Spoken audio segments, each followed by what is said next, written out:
கர்த்தருடைய பரிசுத்த நாமத்துக்கு மகிமையுண்டாவதாக.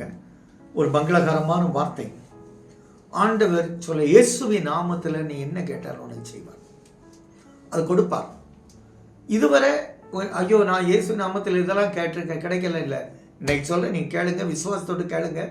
கடுகளோ விசுவாசம் இருந்தால் கூட போதுங்க, கர்த்தர் உங்களுக்கு செய்வார். யோவானுக்கு எழுதின புஸ்தகம் 14வது அதிகாரம் 13வது வசனத்தையும் 14வது வசனத்தையும் பாருங்க. நீங்கள் என் நாமத்திலே எதை கேட்பீர்களோ குமாரனில் பிதா மகிமைப்படும்படி ஆக அதை செய்வேன். எப்படி? இயேசு கிறிஸ்துவின் மூலமாக பிதா மகிழ்ச்சியா இருக்க இயேசு கிறிஸ்து மூலமாக அதை செய்வார். என் நாமத்தில் நீங்க எதை கேட்டாலும் அதை செய்வேன்.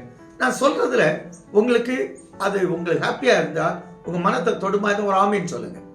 இயேசுவின் நாமத்தில் என்னுடைய எக்ஸாம்ல என் பிள்ளைகள் எல்லாம் சாதிப்பாங்க.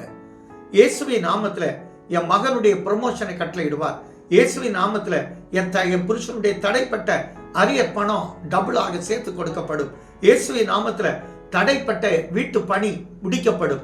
இயேசுவின் நாமத்தில் என் பிள்ளையுடைய திருமணம் தடைப்பட்டது ஒழுங்கு செய்யப்படும். இயேசுவின் நாமத்தில் என் கேன்சர் நோய் அது புற்றுநோய் குணப்படைகிறது. இயேசுவின் நாமத்தில் என் கிட்னியில் உள்ள பாதிப்பு குணமாகிறது. இயேசுவின் நாமத்தில் என் அப்டாமினில் இருக்கிற ப்ராப்ளம் சால்வ் ஆகிறது. இயேசுவின் நாமத்தில் எனக்கு பரிபூர்ண சுகத்தை கட்டளையிட்டார். இயேசுவின் நாமத்தில் என் பிள்ளைக்கு புத்திர பாக்கியத்தை கட்டளையிடுவார். இயேசுவின் நாமத்தில் எனக்கு நான் போகிற இடத்தை வாக்கிய பண்ணுவார். இயேசுவின் நாமத்தில் என் தொழில் வாய்க்கும். இயேசுவின் நாமத்தில் என் தொழிலில் இந்த நஷ்டம் மாற்றப்படுகிறது.